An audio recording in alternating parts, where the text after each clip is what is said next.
Welcome back to the Threatside podcast. Today we are talking about events from January of 2024, and we are joined by special guest, the person who doesn't need any introduction, mis4ntropic, who is charismatic creator of OpenSense Discord and YouTube channels. Usually you are interviewing others, and now the tables turn. Could you please introduce yourself to our listeners? Of course. So I'm mis4ntropic. I've been into Web3 for 3 years right now, especially in research and security for around 1.5 years. During this time, I had the pleasure of starting OpenSense and meeting a lot of cool people, and it's very nice for me to be here with you guys today. Amazing. Yeah, OpenSense has had a lot of success in terms of interviewing a lot of the builders, security researchers more specifically. They're very popular in this space. So, Miz, you definitely did a great job on that. I do have a question for you relating to this. So, is finding consistent individuals for interviews problematic? If so, how would you describe it being problematic? And how many times have you kind of run into that sort of situation? I mean, it's a lot of work. Over the last year, I talked to around 2,000 plus persons, and you need to build a connection to decide on what you present to people. Gotta be a useful workshop. Gotta be someone that is somewhat relevant. And these guys, they're always busy. They have their own egos. I have my own ego, so communication can be tricky, and most likely you need to put quite a bit of effort. I mean, I've been talking with people every day, and there's no such thing as working hours. I'll be talking with people 3 a.m., 3 p.m. I'll be dealing with, sometimes people will book and they won't show up. Sometimes people will come with a really weak presentation. So there's a little bit of, you gotta be really smart in the way you deal, communicate, and gather these people, because it's gonna be a bit of work until you get something that people are willing to come and talk. I agree, definitely. So is there anything that you actually look for in particular in an individual in order to come on OpenSense and do an interview, or do you really just approach any individual and due to their uniqueness, you want them to be on the OpenSense interview scheme? Great question. So there's two schemes in there. One is for people that are already relevant, so they have their own names, they already have been making money for a while, they are respected as auditors. And there's the second tier, which are people that have been following for quite some time, 6 months plus, and I've been seeing the involving. So they came from zero. Like I saw this so many times. People come from zero, then they are doing $10 findings, and then they are doing $2,000 findings, 5,000, 10,000. So those are both scenarios that are always trying to explore and coming up with content. Also, when people release something cool, so let's say Vectorize released this new version of Solidity, and we have this new cool feature. So I'm always looking to what happens the latest in the ecosystem, and go for that too. That's actually a very unique perspective on it. I really like that. Yeah, and having interviewed so much people, what are the biggest insights you learned from all those interviews that you had with others? Awesome question. Everybody's very insecure. When you talk with auditors, no matter how high level they are always very insecure. They always feel that they can improve. Really hard, you gotta come by a cocky researcher, because our job is just so excruciating, so hard to fuck up, that people are always alert. And I can see that. And also I can see these people, they are very connectable. In any other industry, if I try to connect with the big guys, would be pretty much impossible. But because we are in an industry that has at most 2,000, I don't know, 3,000 persons actively working, it's really easy to connect with them. Yeah, I definitely agree. That's actually one of the things that I really love about Web3. You can send honestly a Twitter DM and you'll be in contact with a very credible person and reputable as well. So, like you're saying, in Web2, something like this, you just be at the back of the logs, basically. You would never be seen with your Twitter DM. But in Web3, it's a completely different approach and result as well. So that is one of the things that I also love about this. In regards to OpenSense as a whole, are you planning on diversifying your content onto platforms like Spotify, or will you just continue to stay on YouTube for the foreseeable future? as well as publishing your content on the OpenSense website? I really want to run from the podcast format for two reasons. I feel that the podcast format needs a really specific kind of individual to run that. I really like the way Hake does it. By the way, I really like the way I didn't follow the Gotch's podcast, but I really like the way Hake does it. And I feel that that OpenSense fits more in a workshop category because that's what we needed. We need deliverables, things that people can use to actually implement in their systems. If it's me talking with a researcher, gotta be someone that I respect a lot, gotta be someone that is big enough that they don't have to prepare. Let's say this guy is so important that I don't want him to have the work of preparing a presentation. So let me just push an interview and prepare myself the questions, which is super hard, by the way, and ask and talk to him. So I don't plan to go to Spotify. What I do plan is going up big on Twitter. So posting more, breaking down the videos into small videos, different kinds of content, textual content, audio content, and start diversifying the content I do, but still focusing on getting to know what kind of bugs of new researcher come instead of knowing, the bits about the auditors themselves.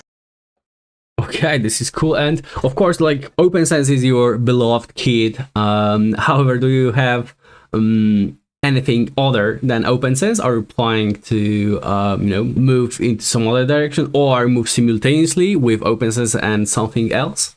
I mean, right now it's crazy times for us in this industry, so I'm taking a few developer jobs. I'm also helping people building teams for auditing. Sometimes someone talk to me and they need to build a team, so I plan to push these things with OpenSense. However, because with OpenSense at this point we couldn't get a lot of support from the industry, besides people like the Build Guild that been helping us for a while, also deliriusz that did quite a few donations to OpenSense.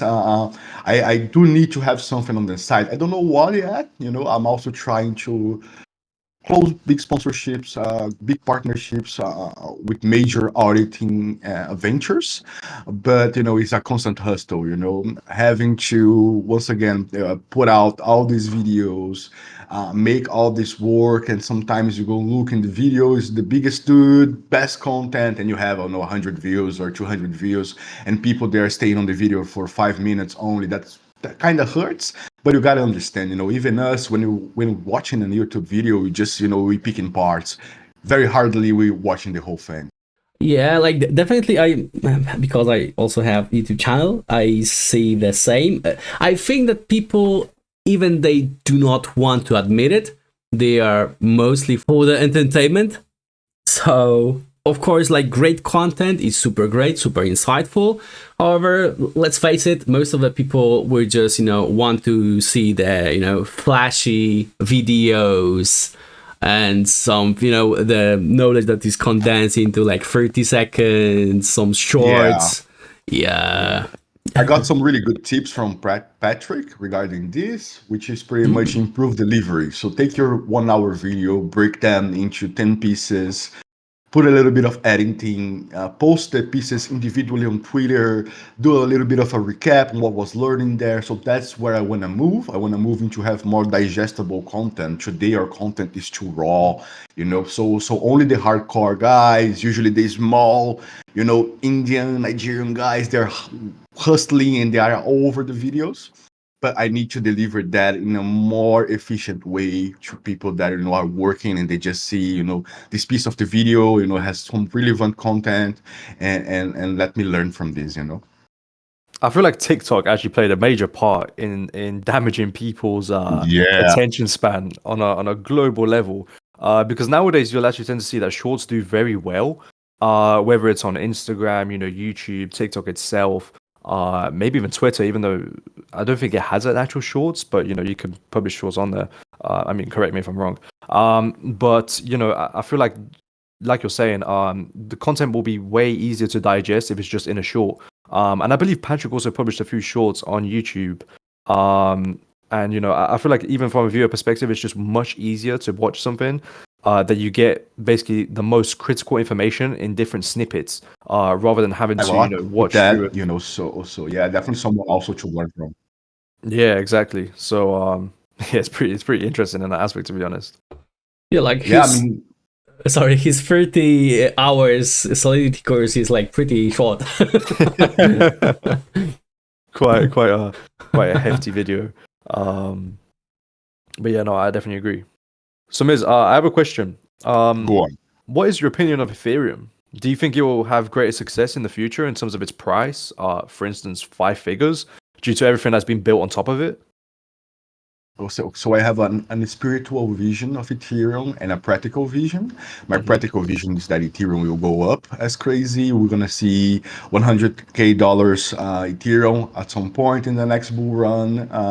We're gonna see the market go completely wild with BlackRock and people doing ETFs. Yes, On yes. the spiritual vision, I think that we need to be a little bit careful because we're giving power to people that not everybody is so good. So you can have someone that comes and releases a project just to dry your money. So we gotta be really smart regarding that, because we are entering, and especially in security, that we have insider drafts. We have people that are doing these very complex attacks. So you gotta be smart. Ethereum is definitely more dangerous than Bitcoin. It's definitely on another level, of knowledge, of experimentation and risk. I definitely agree with that view. I 100% agree with it. I do believe that all the companies that are built on top of it, it's a very big acceleration to Ethereum's success.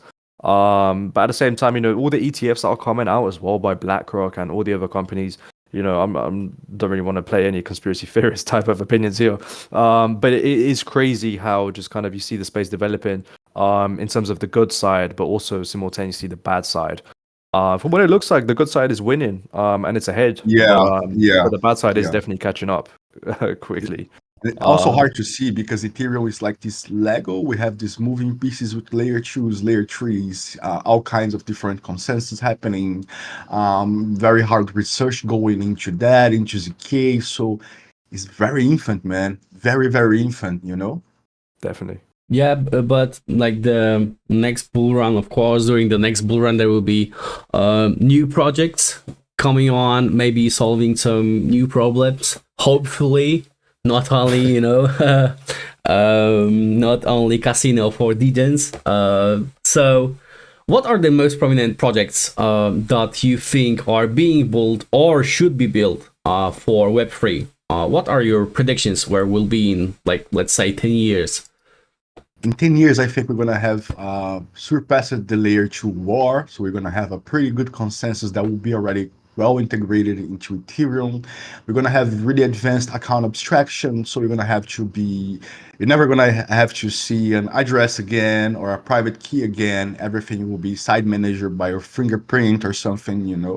And when it comes to projects, I think optimism is I really like what they're doing because they are growing and kind of making the ecosystem grow too by supporting all these different and really important projects. I do like things like computational forms like with hand render.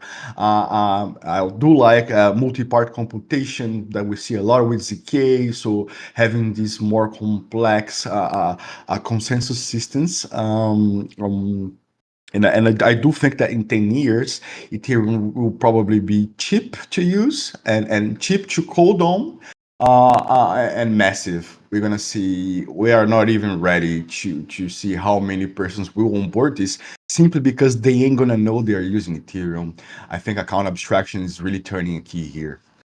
Yeah, and I recently even saw first project that I use that is not Web3 that they introduced login with Ethereum.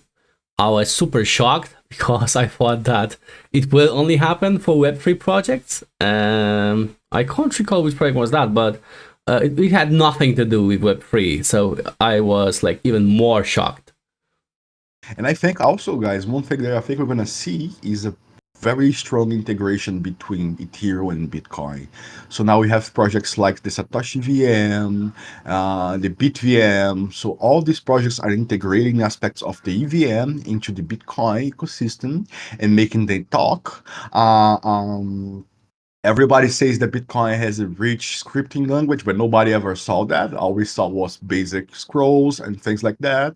I do feel that that's going to be integrated. I do feel that we may rely on Bitcoin as a security layer for Ethereum in the future, you know? That would be interesting to see. I'm wondering if this is doable in current implementation of Bitcoin. I know that there's huge pushback from Bitcoin community to do any changes to Bitcoin. However, if we are able to somehow make it true and really create something that would be provable on Bitcoin, that would be huge. I do feel though, like at the same time, Money, you man. should. It's just going to be a lot of money. Yeah, no, definitely, it will be a lot of money. But at the same time, I do feel like you should just not try to fix something that's not broken. I feel like, on one side, I'm not surprised that the Bitcoin community, doesn't like changes and whatnot. To be honest, I'll probably be the same in my position. I just feel like you don't need to change something that's not broken. Fix something that's not broken.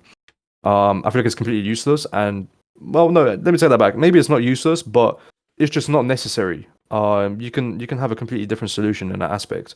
And don't you think it is a bit broken today? And let me tell you in what regards. Upgradability. So, smart contracts, yeah.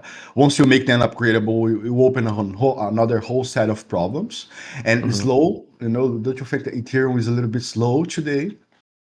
I mean, it's kind of slow on most days. But I mean, no, I do definitely agree with that. But there's always alternatives. It doesn't mean that you have to change Bitcoin itself to kind of fulfill that need. And I feel like at the same time, you'll be opening the door to just kind of exploitation of Bitcoin, because you're now going to, change the fundamental workings of it. And it's like, it was never really like that from the start. So it's like, why would we want to change it when you can just create an alternative? I guess maybe the alternative would not be as adaptable, but then, I mean, we have Ethereum that's a perfect place for it, and you can just grow Ethereum in that aspect. You don't actually have to change the main dominant coin in that aspect. I find it quite irrelevant. You guys think in the future we're going to have this competitor blockchain that will actually surpass Ethereum? Because, we see Ethereum as such a established project today, and it is. But we also saw some projects that were not so open, like Solana, for example. But because they had money, they're growing, people are using it. You think that we may find something like that in 10 years, have a whole new project being, the computer on the blockchain?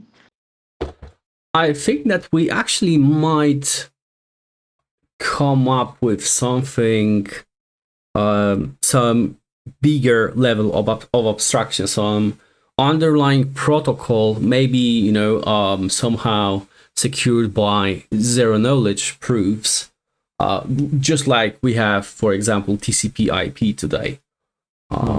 You can build on that. It doesn't really matter, you can do stuff on your own computer, which can be blockchain, and you are just connected with others, and what really matters is the information about state changes. So the same way as today, for example, L2s are connected to L1s, maybe we will be able to come up with something more generic that will, be easy to implement across all different chains, and then we will have like really useful cross-chain.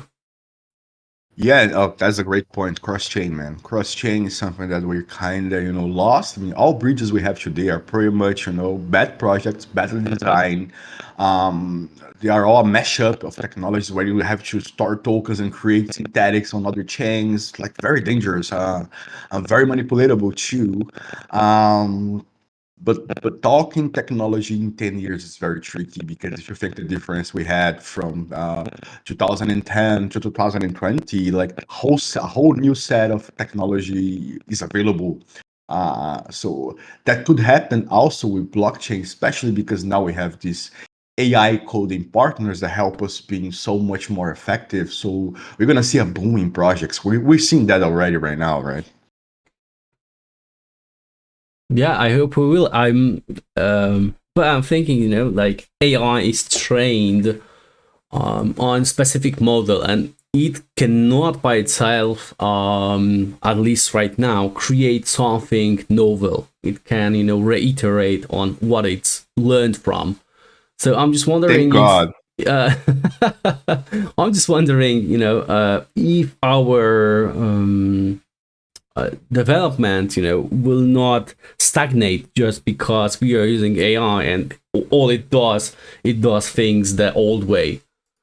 I mean, people are talking about AGI, right? AGI would be the capacity of a machine to produce something akin to the human brain. So think freely, and I think we're gonna achieve that. And once we do that, humans, they are simply a tool. They're not the main point anymore. They're mostly gonna be checking processes, auditing things.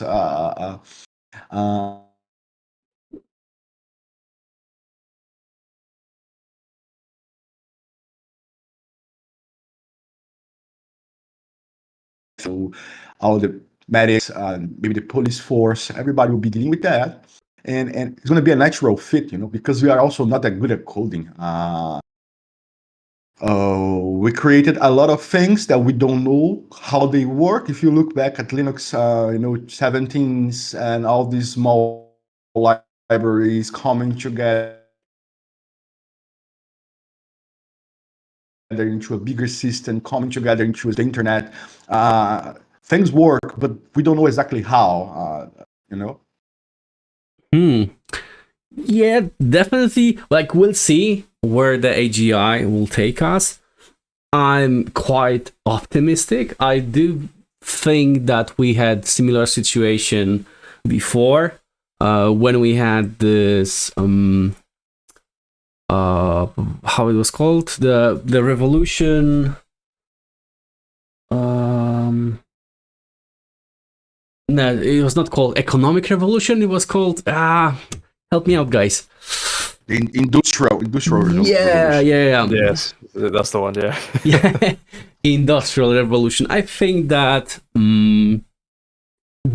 at that time there were people called luddists, if I remember correctly, that were destroying the machines because they were, thinking that machines will take over the world and they will, take all our jobs.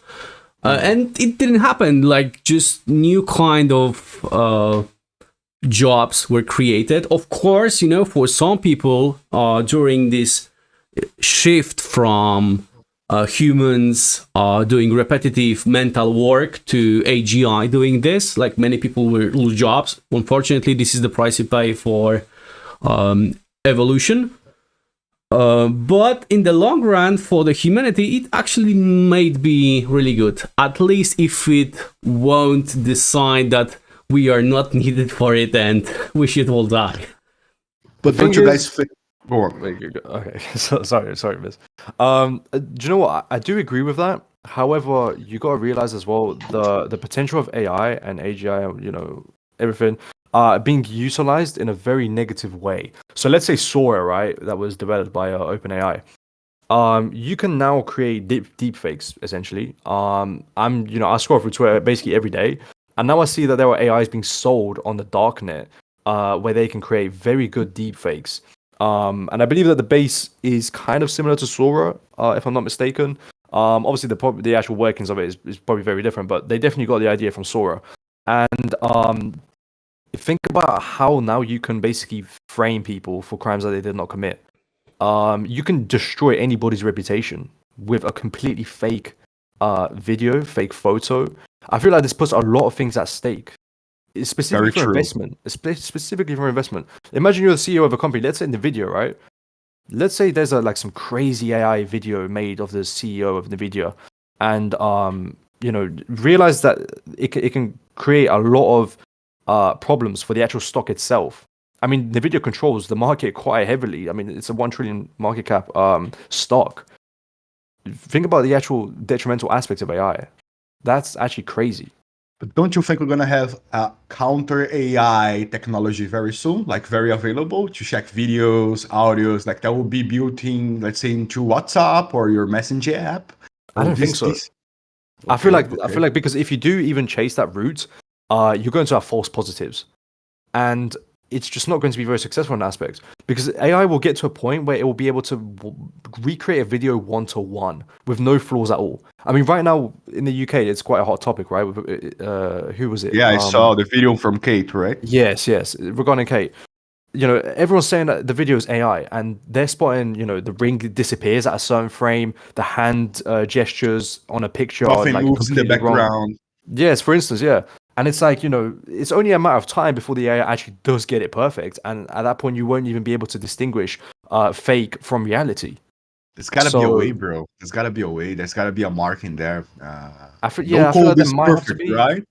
Yeah, true. I feel like there maybe could be a way, but I really can't think of one off the top of my head currently. Like the simple stuff is just having something like certificates that we have now for web pages. Like even if someone tells that he is Google and he has valid certificate, we have certificate authorities that sign those certificates. So if, for example, your video of you is not signed by this authority, that means that it's probably fake. Something that can also happen here, Scroll, is that no videos have any credits in the future. So every time you see a picture, you see a video, you don't take them for the real thing. You just think that they could be fake, you know? Yeah, well, I mean, you know, we're basically living in those times now. You know, you see a picture online, you have to already assume that it's fake. Because, I mean, just an AI generation and then a bit of Photoshop and you've got like a real looking picture. So we're basically living in that time in real time right now. It's quite crazy, Deliriusz, with what you just said. That's kind of, I mean, that's ultimately just digitally signing pictures, right? Similar to a normal file.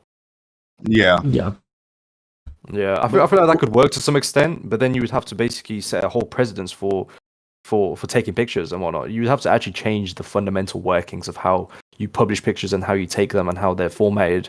I mean, granted, you know, it could work out, and to be honest, now that I think about it, that is probably the way we're gonna go. But to merge. Say again? Don't you guys think that the natural path for us humans is to merge with the machines and incorporate the AIs into ourselves? I mean, we kind of see that with Neuralink now, right? I feel like it's possible, but I feel like it's just we're just going on a slippery slope. I feel like there's there's benefits, you know, from it, but the negatives outweigh the benefits. That's the way I see it. Yeah, because I mean, technology is scary, man. For me Definitely. too, you know. But you gotta remind that us developers, we've been the motherfuckers in this story because we took the jobs of everybody. You know, Yeah. We made everything a system. We took a lot of jobs and we never thought about it. And our time will come eventually. Yeah, I agree. I mean, at least we're bulletproof, you know. From For now. Yeah, for now, to be honest. Yeah, and concerning this notion of merging with machines, like one thing that immediately came to my mind is side channel attacks. Like right now we have some amazing statistical attacks. For example, you can listen to how server works, and based on the sounds that it makes, you can with high probability decide on, you know, what he's processing and get some sensitive data out of it. Or for example, just by having 2 or 3 Wi-Fi routers, you can map what is in the room, like everything, every object in the room. So imagine having this kind of hacks if you are half machine and half human. Imagine our new style of communication where we don't use words anymore because they are inefficient, and we can communicate a whole book in an hour just because we have a better way of exchanging data now. You know, imagine being able to talk with people without having to open your mouth. You know, that's the kind of things I see in the future. Privacy, you know, this crazy. You know, they say that advanced technology is no different than magic, right? Do you feel like this has happened before? Like maybe, you know, centuries back. I mean, more than centuries, just years and years and millions of years ago. Do you feel like maybe humanity reached this point already and just reset? Like essentially, you know. I don't think so because I mean, yeah, I know that every building like on Earth would be destroyed, let's say, with a few million years. But I don't think we reached that kind of technology before. I mean, it would show somehow, we would know somehow. Yeah, we kind of have a well-mapped story of this. The Homo sapiens, we kind of know what happened, and we kind of know that we had a lot of civilizations before, but we never found, nothing on a stone that was weird or too old, or before what we thought was there. This is very esoteric, and I would love to see that happen, but I don't think it's the case. Yeah, no, definitely, I agree with that. Yeah, the topic got turned into really philosophical. Yeah, cyberpunk, man. Yeah, but how Let's get back on track. How do I know that you are not my mind's imagination? Yeah, I mean, that's something that I think every day. They say that everybody around you is an NPC and the world is only yours in your head. Imagine when you die, waking up in a room and everybody say, hey, how was the process? Did you like it? And it makes total sense. Because life is just so absurd, the idea of life and how life happens. And when we are here talking right now, this is so absurd, Why something instead of nothing doesn't make sense unless God is real, Yeah. I feel like it's truly crazy just trying to even comprehend these type of concepts. It's really astonishing. Yeah, but treating life as a game might be interesting, because now you're moving from the sense of life is just like living and not dying, to achieving stuff, feeling stuff, experiencing, gathering different experiences. And yeah, maybe this may help out someone to have a fuller life. Yeah, I mean, there are some theories regarding, like, if the concept of God wasn't so well spread into society, people would be willing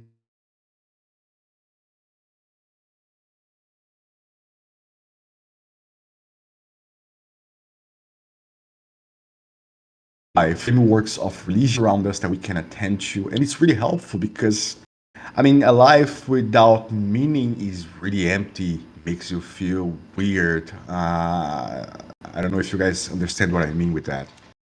I do. Del probably might as well. I mean, I read a lot of philosophy, so I know exactly what you mean. Del, do you know what he means? Yeah. Like, I do think that people generally should believe in something. That it does not have to be God. Like, it can be, some higher being, some nameless, something, like anything. I do believe that it really, helps in some way, like, without this notion that there is some sense to our lives. Like, people are getting nihilistic and are really very egoistic about themselves. So yeah, I think that everyone should believe in something. So one question for you guys: why you guys think the blockchain will be the final technology for money? You really think that this is the technology that we really found it? That Bitcoin is really the silver shot, the silver bullet here, or we may see some other different kind of technology. I don't know if you guys remember a project called Hashgraph that had a different kind of blockchain. It wasn't really a blockchain; it was a hash map, and they did kind of the same, but in a more efficient manner. Or you guys really think that technology, blockchain is here to stay, and such a simple concept of hashing and chaining transactions into a consecutive execution state that people are trying to turn parallel right now? You guys really think that this is the future? That this is where we're staying for money, for digital money? Like, technical design is, I don't think that it's the biggest factor here. Just like, for example, in US banking system, you still have, like, all of the core of US banking system is based on mainframe computer, like this huge server, like written in 90s or 80s. Yeah. You know, COBOL, and right? yeah, and the technology is super shitty, but it works. Right now, like what I think will happen, we will have this consortium blockchains. For example, each bank maybe will be connected to one, but not like everyone is able to connect to the blockchain. It won't be opened just like Ethereum is, for example, or Bitcoin, but you know, only the banks will be able to directly connect to it, and maybe it will be even hidden from different people, and you will connect to the bank, and you know, bank will be your blockchain, but you won't see it from the user perspective. Like nothing will really change, and the technology, well, it will be like Hedera hash graph with their graph, which I heard that was not really as efficient as marketed. There have been many problems. For example, how do you, in Hedera hash graph case, how can you tell what message was really first? Like you cannot, because if you have this gossip and you do not have any time frame that you are that everyone agrees on, like for example in Ethereum you have blocks and everyone has to, like at least 2/3 has to say that yes, this is what we agree on. And in case of Hedera hash graph, you have this gossip, and if you have two simultaneous transactions, how do you know which was first? One of the clients will get the message A first, and second may get message B first. And how do you solve that? I think I spoke with a guy from Aleph Zero, and he was talking specifically about it and of the problems that Hedera hash graph really had. You know, you brought something really interesting there, which is being connected to the chain, and we are now entering this social credits era. So we can see that already on Twitter, on Facebook, on Instagram. It's really easy to be concealed. It's really easy to say something and people come after your head. How you guys see that coming true in the future? What everybody will actually have a score, and you only be allowed to access things that you know are enabled to, meaning that in the future privacy will pretty much die, and you're going to be vetted for everything you do since you were a kid, you know?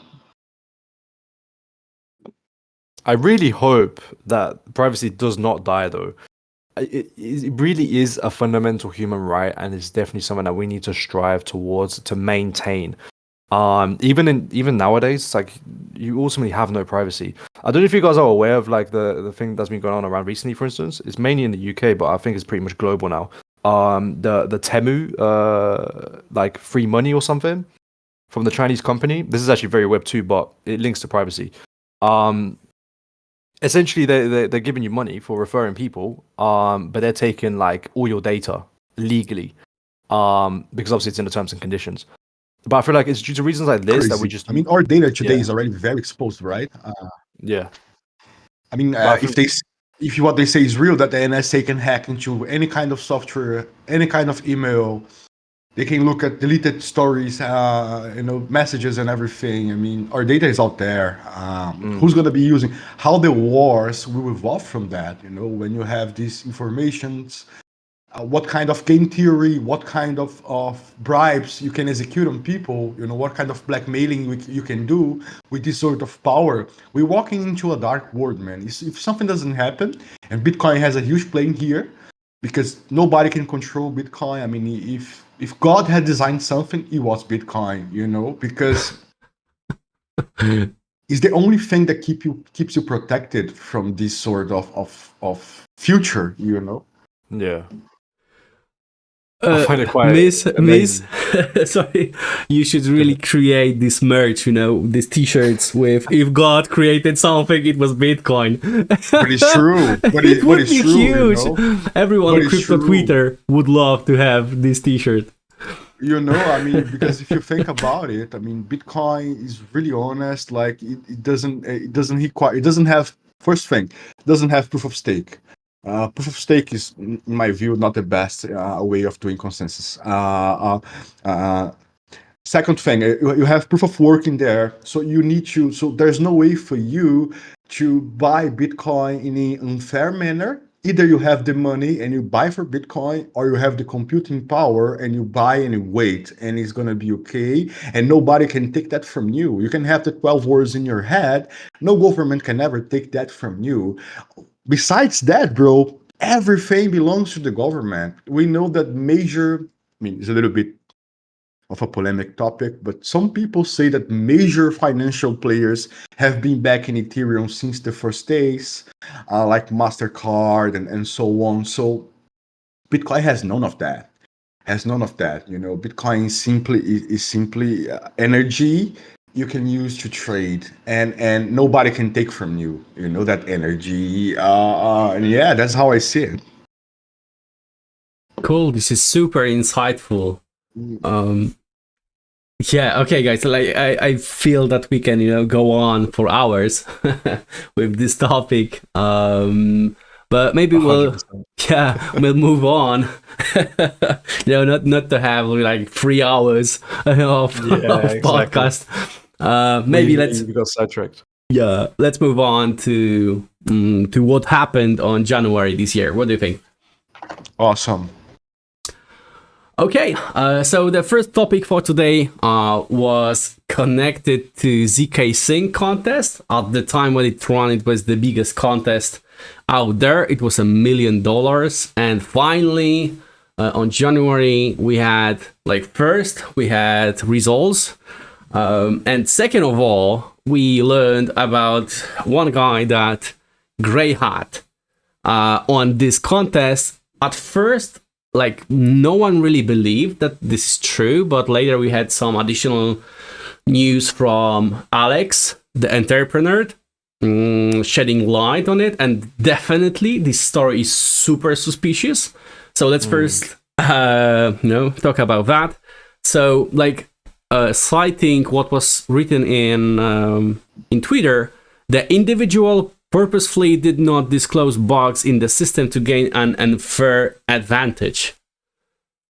So yeah, big story. And to be honest, a few days ago, I watched the results of this zk contest, and this person had 15 mediums and 2 highs, and it was the best result of everyone. And given that Alex the entrepreneur said that he was super strange. I mean, the sponsor behaved super strange in some of the findings. Instead of verifying them, he immediately told to increase severity and things like that. And probably his spouse was working for zkSync. So super strange story. What do you think about it? That's really hard, So from what I understood, H1M used to work at zkSync, where he was developing the tool himself. And apart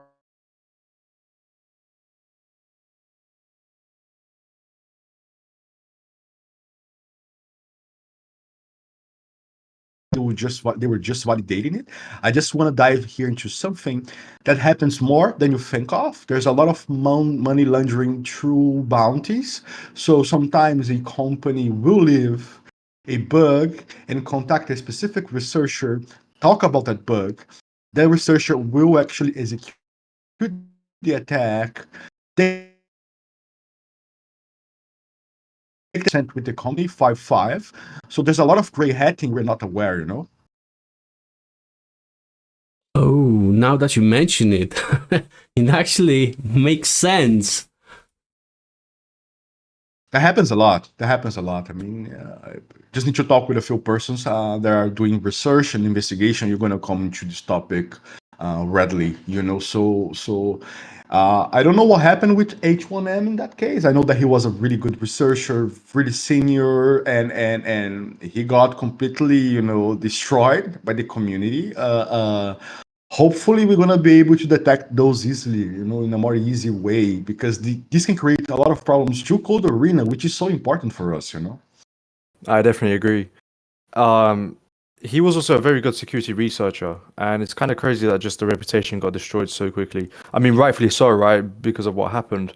But it also kind of shows everybody where greed can really take you, right? I mean, doing all that for the extra money from a bounty contest where you didn't even have to do that. I mean, you willfully decided to participate in such activity. And we saw that in the past too. We trust in Sifu, right? Trust hacked Sifu in the hopes of getting the 10% bounty, and everybody turned against him. It was I do obvious remember that was something like that happening, yes, on Twitter. yeah, it was a bug on Um, Uniswap v3, right? I think I can't actually remember, but I do know there was a rescue that kind of went a bit sideways. And yeah, it did get a lot of attention on Twitter, which was very sad. But Dell, I me mean, and you guys, it's actually, a lot of money, bros. A lot of money. It turns yeah, everybody heads. 100%. Yeah, definitely. I mean, Dell, me and you participated on this exact zkSync contest. And me and Dell were actually so confused as to like why the contest was just taking so long to release the rewards. And one day we just, we found out on the C4 Discord that, stuff has been brewing. Actually, no, I think I found it on Twitter and then I started to post it on Discord servers. But it was quite crazy. I couldn't really believe it. I mean, I was waiting like two months for the rewards to be announced. And then I load up Twitter and then I find out that there's been like some sort of situation with a security researcher who was never revealed until a later date. But it was a truly crazy situation. I was not expecting that from Haim. I mean, he did also tweet on Twitter that everybody's wrong. I think that was also his last tweet, right? I actually want to check right now if that was Yeah, I his believe last that tweet. was. Yeah, I believe that was his last tweet. Yeah. He I said that even everyone's invited, wrong. I invited him for a talk on Open Sense to talk about it, explain the situation, but I think he's wrong. Playing that Yeah. wrong in there, so there's nothing really to explain. Yeah. Risky move, could have worked, didn't work, so I guess move on. Risky move. By the way, guys, one question regarding the Cold Arena platform and the bull run. What do you guys think is going to happen now that we have this crazy demand for work, for auditing work? And I think private audits will kind of grow now, and that's going to leave a lot of easy money on the table for new researchers on Cold Arena. What do you guys think? I feel like all the bug bounty platforms are in a very good position to, continue having audits on their platforms. I do feel like one problem that every single auditing platform currently faces is the timeline of the audits. Technically, I will actually say two problems because you have the actual timelines of the audits of when they are, occurring as the other audits at the same time, as well as the actual length of the audit. Sometimes you'll actually see like a very big part, a very big code base as well, but then you'll see that it only runs for like 2 weeks or like a week, and it just raises questions. It's like if you want a very good security audit, a very authentic one, well, you have to kind of put more of a timeline on it. You can't just expect to find everything within a week, and just put kind of more stress arguably on the researchers. So I feel like maybe every single platform could do better in that aspect. In order to accelerate their growth and just success overall. And again, in regards to the contests occurring as in basically the same time frame as all the other contests, I feel like there should be more spaced out so that there's more opportunities. That solely benefits researchers more rather than the platform, but the platforms grow based on the researchers, so you have to look at it from their point of view as well. I feel like that's very important. So I do believe that it comes in waves. So for like right now we have a lot of contests. That means a lot of opportunities. A lot of people that would probably not get to the top. In different circumstances will be on the top, and more people will hear about contests. More people will join, and we will have a new wave of security researchers. Part of whom will be really good at what they are doing, and this place will grow, and then again we will have the same situation. We will have bear market. There will not be as much content. There will be not as much work. Some people will drop out, Some people will live through that. And then again, we will have bull market, and some people will earn crazy money. More people will get to know about that, and the cycle will go on and on and on. You guys think this industry will grow a lot in the upcoming years? Because it didn't really had grown this much regarding, if you compare it to the whole usage of dApps, the number of auditors have been increasing really, really by a lot. I mean, especially people that can do something, that can actually find a problem. Most of auditors are still learning and everything, and the knowledge is scarce, documentation is scarce. There's new 0 days every day. You guys think that we're gonna see this becoming sort of mainstream in the security industry in the future? Really hard to tell, but in order, because developers hate Web3, security people, they hate Web3. Rust people hate Web3. Overall developers, they hate Web3. They think it's a scam. They're kind of right on that. So do you think they're gonna let go of those shields as Bitcoin increases in prices and giving, say, hey, you know what? I'm gonna work with these guys. Fuck it. I think that the space doesn't help to change the view of blockchain and crypto, because no one creates something that could really change life of normal users. What we build now, I constantly am talking about that. We are just building casino for degens right now. I don't see as much protocols that are trying to have some real utility for normal people. And the second thing is that we have constant hacks, and if we will not do something about that, we will not have global adoption of crypto.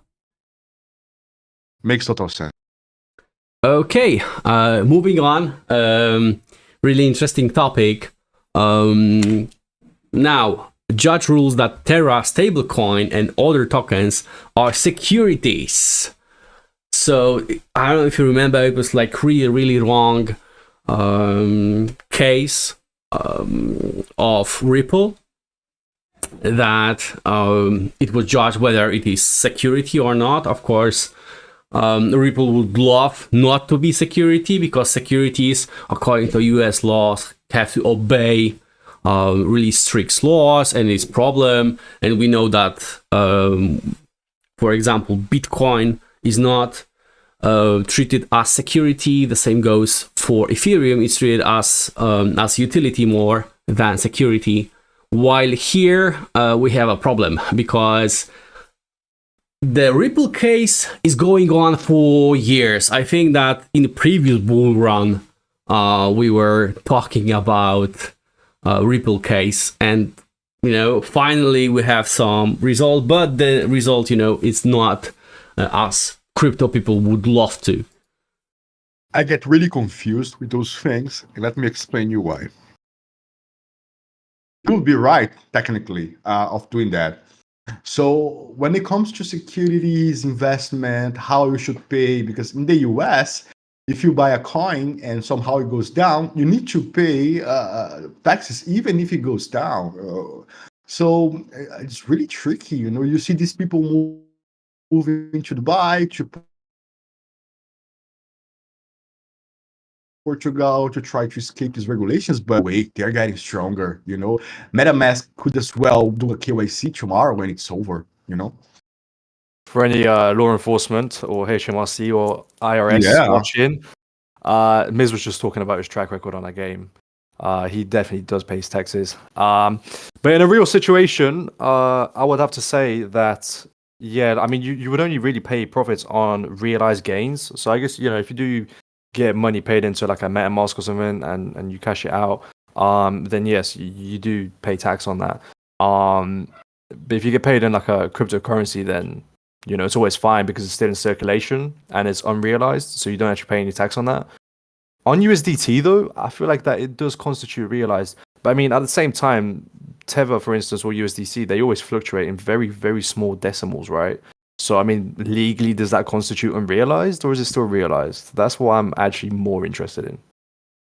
And there's also the concept of security, right? Which is something you invest in and expect the value to grow.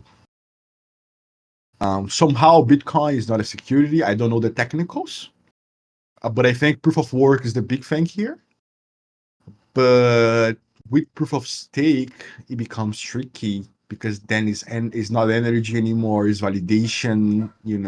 I think Gary said that himself. Yeah, I guess we'll see how it plays out over the next years, but definitely if we want to have global adoption, we will need some really well-defined laws and rules for crypto, because no big player will get into crypto 100% if there are no laws. Okay, moving on. A thing that doesn't happen really often. We had bug in Nethermind, Ethereum execution client, which affected 8% of the network. And the funny thing is that Nethermind is 8% of execution clients, while others are 1 or 2%, and Geth is over 80%. So now imagine what would happen.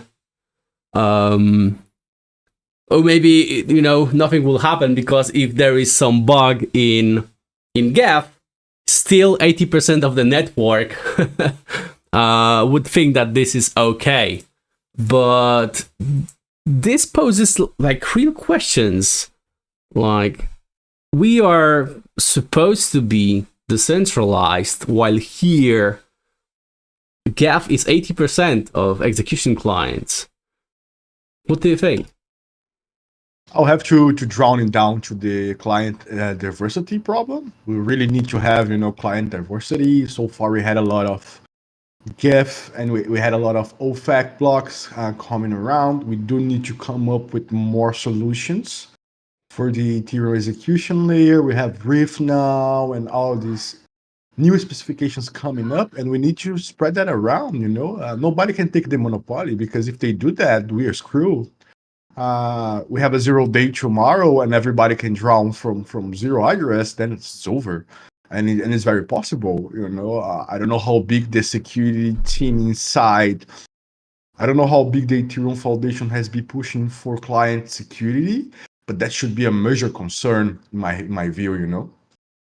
Yeah, definitely. Like, but I'm thinking, if there will be something that will affect whole chain, if we will not have situation like the hard fork, just as with the DAO accident. It's going to happen again. So yeah, coming back, we need to be more diligent with layer 2s. We need to be that. Do we really need this layer 2? What is the purpose? When these people come with points, airdrops, I love an airdrop. Everybody loves an airdrop, but they've been used to bribe people. They've been used to take power. Yeah. Okay, cool. So in other news, Abracadabra lost 6.5 million due to a hack. So this was actually a vulnerability in terms of the first depositor attack, which was quite interesting. Though it was actually sophisticated by nature, there was a lot of steps, which we probably won't go into too deeply, because we are quite short on time, but we do still have time. But ultimately, there was a ton of different steps. It was very sophisticated. It was related to the ERC 4626 first depositor vulnerability. It's a very known vulnerability nowadays in the security research space, but unfortunately, it does still occur from time to time. But in regard to that vulnerability, it ultimately resulted in the depeg of MIM, which is the magic internet money that Abracadabra created. Yeah, like, by the way, just imagine how would you describe MIM to some judge or governor. Oh, you listen up, we have this this currency that is called magic internet money. It's crazy. And I think the platform had a lot of betting too. They were doing a lot of these games, and staking and yield. I mean, it's a vulnerability. Someone surely fucked up, and you know what? We have so many of those around. One very interesting tool is Glider from our friends at Remedy and Hexens, because they are now somehow indexing contracts and analyzing the source and being able to find this problem. So you can query now for all projects with these kind of vulnerabilities. We're gonna see tools like that really, take the market down. It comes to a point where if you raise millions in pre-seed and seed, you gotta put the money into security. There's no way around it, and you need to make things upgradable. If you don't do that, I mean, what is the point? What is the point? Remember the whole case with I think that project that got hacked because they got like audits by every major firm, but by the end someone added a piece of code and then it broke everything, and it took down a whole project. I mean, guys, we need to start taking security seriously in this space, and the truth is the founders have no idea what auditing is. When they think on auditing, they think on Certic. They don't think on Sparebit. And this gotta change. Yeah, definitely. Everyone, is talking about Certic and how bad job they are doing. Yeah, they do a But bad job, but they're only one that knows. That people yeah, know. So what we're gonna do? How we're gonna market these companies in a more efficient way? All these nerdy dudes are really bad at marketing. mhm. Yeah, definitely. Like, the thing is also that the guys that are giving money to the projects, the VCs, they don't want to have an audit by someone they don't know, by some guy that was, for example, see Michelle that was number one on some platform that they don't even fucking know. No, literally, yeah, you're definitely right. It's quite crazy to be honest. But Miz, linking back to what you were saying, I feel like traditionally speaking, the same problem persists in Web 2. In terms of the security, like businesses really just don't spend a lot of money on security, and they just much rather want to pay the harsh price. Where in Web3, this is actually the user's money. I mean, if they want to pay with that and their reputation, be my guest. But it's very sad that projects don't take security quite as kind of like a very important thing. It should be absolutely paramount. And every single project should have multiple audits consistently. Maybe not consistently, but maybe after every single code change, they should always have it, because there have been events where projects have had code audited, then they added a little bit of code, it went unaudited, and as you were saying, it broke everything. There's quite a few cases of something like this happening. Hopefully, it doesn't continue happening. I do know that so far in this year, bugs have actually been going down, or exploits even, so to speak. So we're on a nice trajectory. But again, hopefully we don't get sidetracked as a whole space. Yeah, again, I think they went down not really because code is now better or more safe. It's mostly because maybe not so many projects are being released at this point. But we're about to see a whole lot of set of new attacks, new things happening. It's just a matter of money into the market. Bitcoin is Yeah. now at the same price of the last bull run top, and so technically the bull run starts now. And bro, once money starts coming in, the FOMO, the desire for money that the founders have, to release the token, to sell it, to list it, that what kills projects. We just need a little bit more planning. Put a book with Sparebit, do an Immunify bounty, make sure your project is upgradable, put a circuit breaker in there. Why don't you have an if condition that blocks 100 million fucking dollars transaction? Why this is simply something I can do on your protocol? This shouldn't be possible. Those are really small checks, and people, they seem to completely avoid it, and comes down to overconfidence. In software, confidence is a terrible trait, you know. I definitely agree. So, Gamma Strategies, an Arbitrum-based concentrated liquidity management protocol, was exploited for at least 4.5 million. That's a lot of money gone. So the exploit was initially misattributed to crypto algebra before correctly identifying Gamma Strategies as the actual victim. The attack, which began at around 3:30 a.m. UTC, was relatively quickly detected, leading to the Gamma team acknowledging the hack and pausing deposits to prevent further losses. The technical details of the attack involved the use of flash loans to manipulate deposit values, enabling the attacker to mint an inflated number of LP tokens by exploiting the vault's broad price change allowances.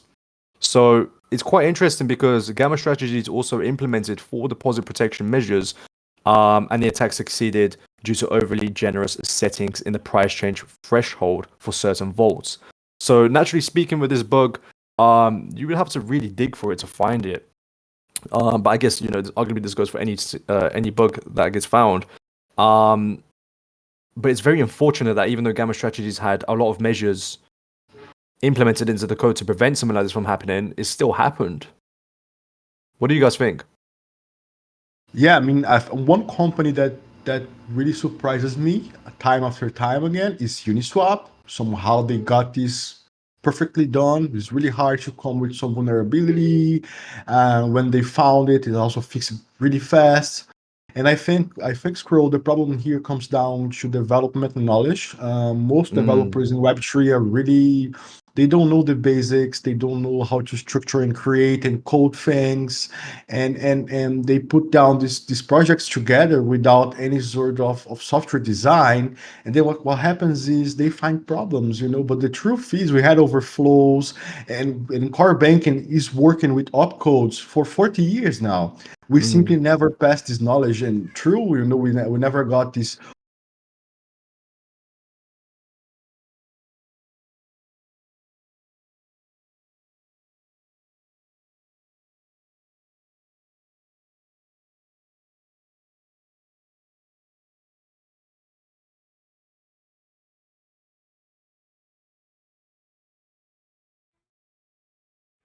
Yeah, I do believe that we need different approach, but as always, greed is very important factor. But for example, in traditional architecture, for example, if you want to design a new kind of switch for your company or something, I heard in one of the interview that the process takes a year. Imagine just a fucking simple switch or a button that you click, and it has to be durable. It has to, live for like millions of touches, things like that. And it takes a company whole year to make. And now we are creating protocols in half a year that are holding like billions of dollars in them, and like we're good to go. We are having like worst practices from Web 2. And we are basing on that, and then we have hacks and all those kinds of issues. I agree. I think that Web3 security is infant, that we're still learning a lot of things, that we can look at Web3 security right now like we looked at Web2 security in 95, 97.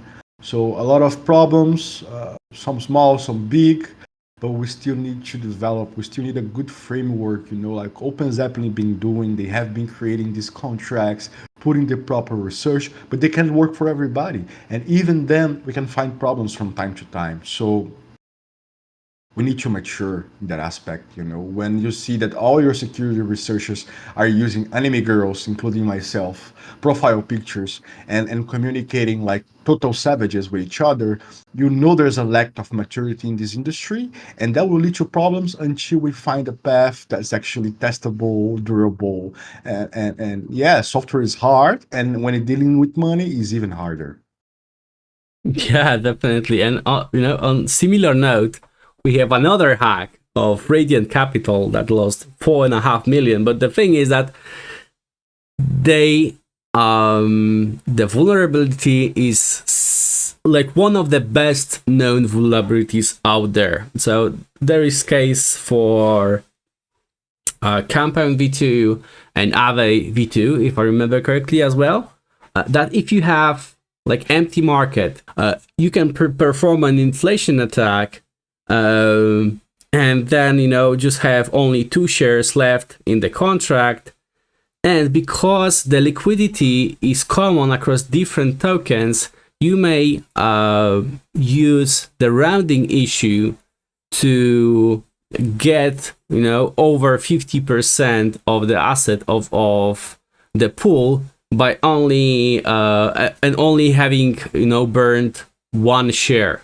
So you are basically getting out more than you should. And this is so well-known issue. And the thing that strikes me here is that none of the forks, even though the vulnerability is super known, is having any protection. It's just like freaking 1 line of code, or 3 lines of code in your deployment script to initialize liquidity, and send it to some 0 address so that no one can withdraw whole liquidity from the market. And this is so dumb that we are in 2024 and we are still making such a silly mistakes.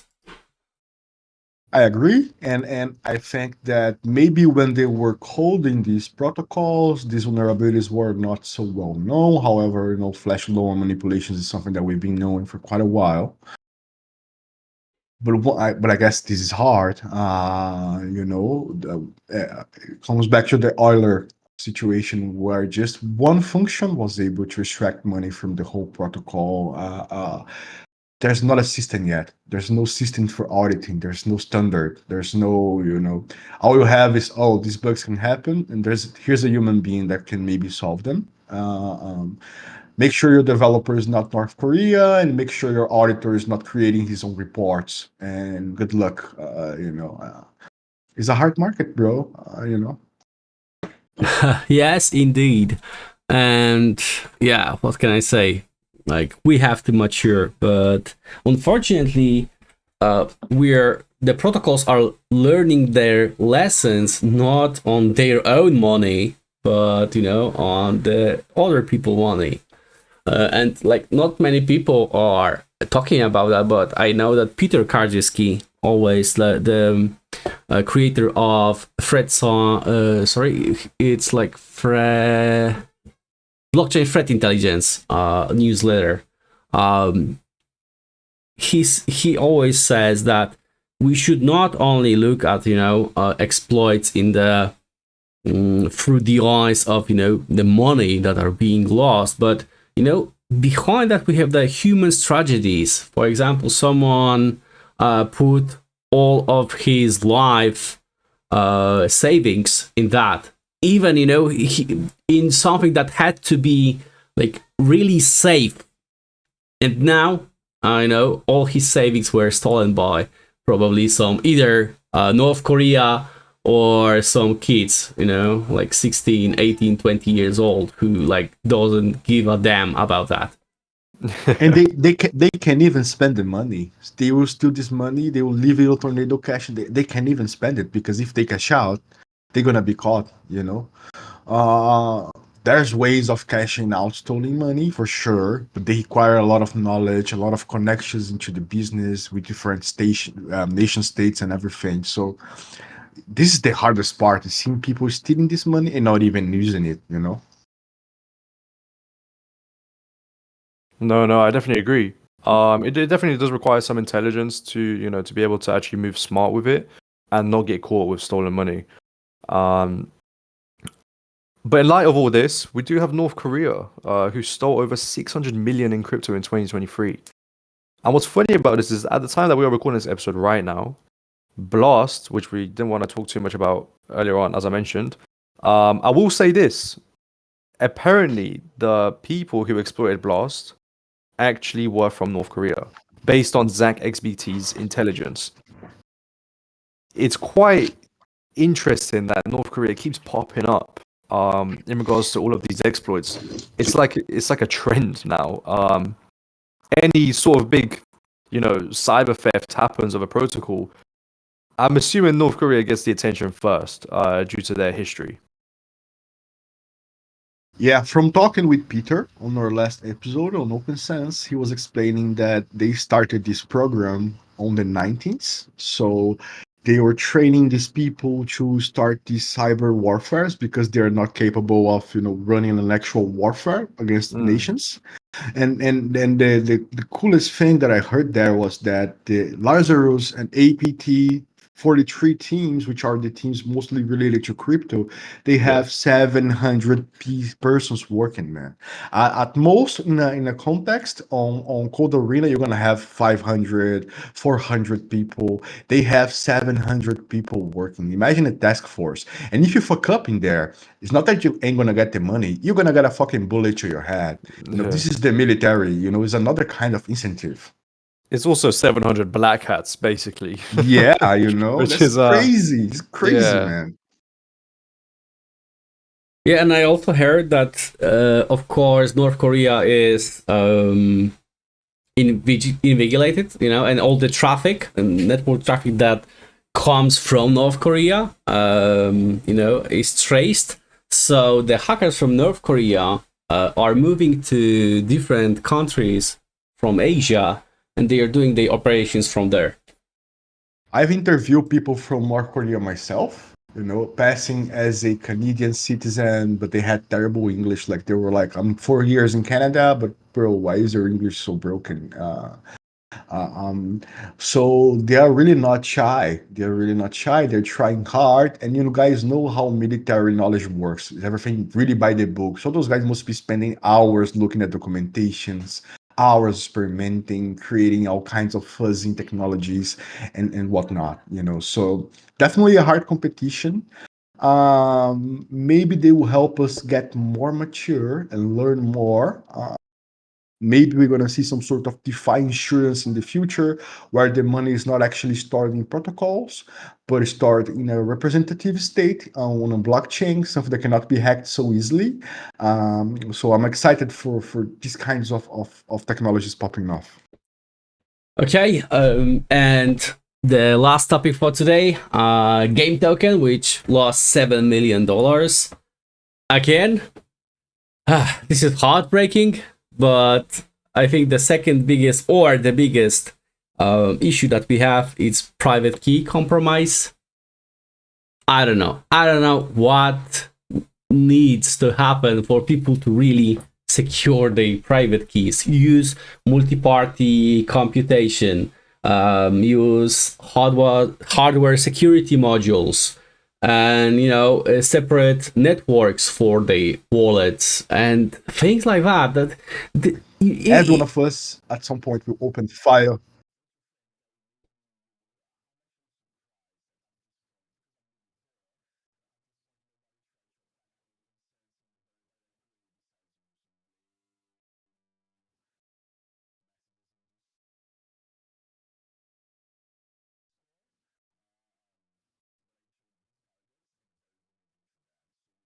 Yeah, definitely. Um, Maybe there will be some kind of solutions for that. I know that there are solutions for rich people. There is this company, can't recall the name, but what they are doing, you are just paying money of the specific amount of Bitcoin dollars, and they take on their shoulders custody of that, and they have their own data center that is hidden in some mountains, that is has the highest level of security, and is custodied there. Maybe some custody in demilitarized zones will help in the future. We'll see how it goes. I don't like that because you're taking your money and putting it with a company, and then that throws away the whole decentralized self-custody idea. Coinbase does that. They have Coinbase custody. You can pay a little bit every month. They will store all your tokens safely in a cold wallet. But bro, is that really the way to give someone else your assets and maybe they get seized tomorrow by the US and then everything gets locked down? Remember FTX? When would you thought that a company that big would turn off and keep people's money? To be honest, So I was never expecting it. yeah, bro, It was so out of the blue that it's just kind of crazy, and it set like a whole unintentional precedence to not keep your money on exchanges, because exchanges can always just lie about their liquidity, and you won't ever know about it. On one side it's kind of good. It does contribute to privacy and having your own wallets private, rather than having them on exchanges doxed, and also just risk for liquidation. But yeah, it was the FTX situation was rather interesting, and it if did you change go the space a little bit. if you go back to the Bitcoin white paper, you're going to see a lot of times where Satoshi specifically says, do not keep your tokens on exchanges, do your own self custody. So that was something that we need. We are the banks now. We need to grow. Okay, so I'm going to have these words in my head, and I also going to have, half of them with my mom, half of them with my father, and get creative, like the safest you can be is a pen and a paper, and that kept really safe. One thing is true: us guys here using this shit every day, clicking buttons, connecting wallets, sometimes signing transactions, we will become targets and we will get hacked at some point. It's just a matter of when. So if you can create a system where the money is never on our main action wallet, where we can rotate different wallets and do something that's different, I think that will be huge. And I think there's a lot of money in there to create a system that helps you do that in a more easy way. All it takes is one USB stick in your computer and it's over. 1 day on Discord and it's over.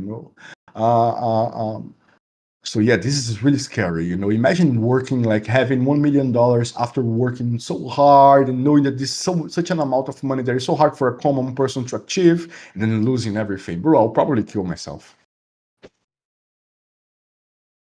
Yeah, I can just imagine, how bad it is. Like, I've never had this money, so it's not a problem for me. But if I had it, like, oh my god, like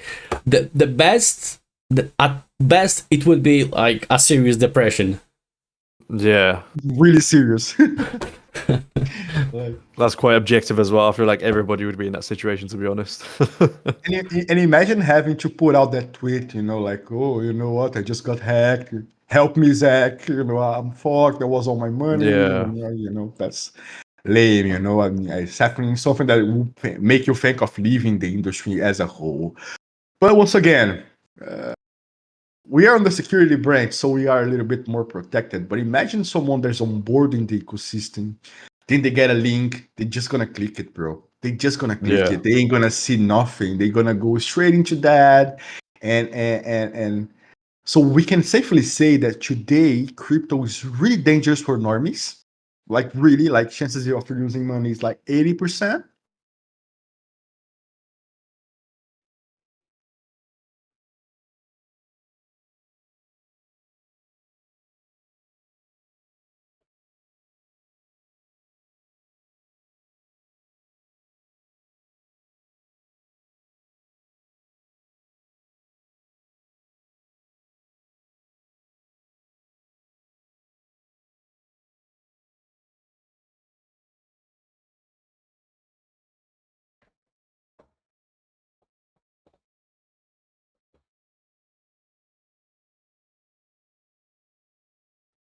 Okay, guys, this is all that we had for today.